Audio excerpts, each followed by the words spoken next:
Chemotherapy and radiation therapy are commonly used in the treatment of cancer because they prevent cancer cells from dividing.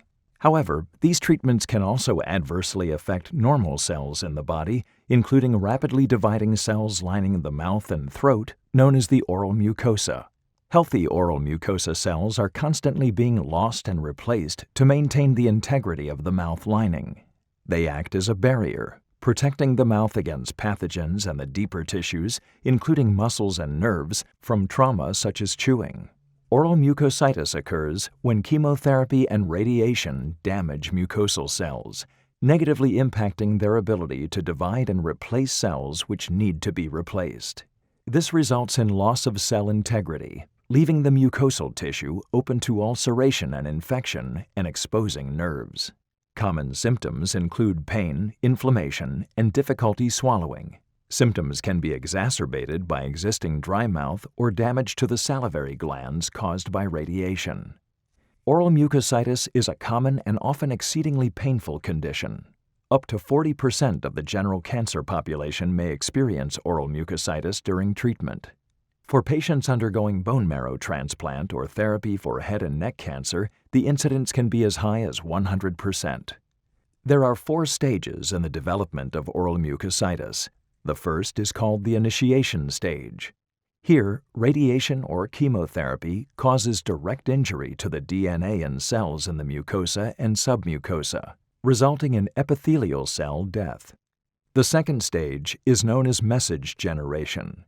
Here there is activation of enzymes that cause inflammation and also destroys submucosal cells and fibroblasts.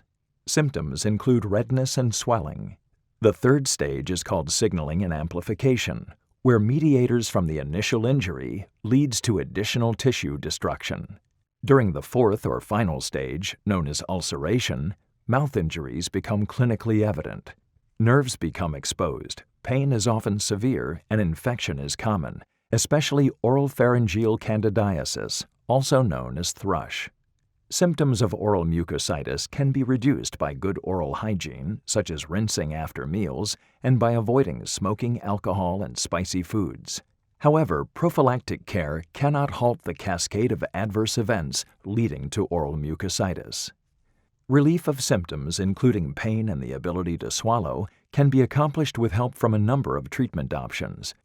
Gelclair is a unique bioadherent oral rinse gel containing polyvinyl pyrrolidone, or PVP, a hydrophilic polymer with mucoadherent and film-forming properties which enhances tissue hydration.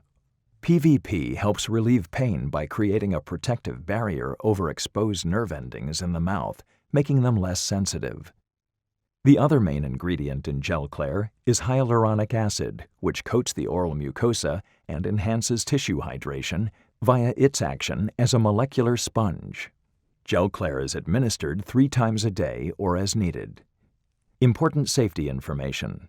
Do not use Gelclair if there is known or suspected hypersensitivity to any of its ingredients. If swallowed accidentally, no adverse effects are anticipated. If no improvement is seen within 7 days, consult a physician. For additional information and full prescribing information, please visit www.gelclair.com. Once cancer treatment ends, normal cells begin dividing again and the oral mucosa eventually heals.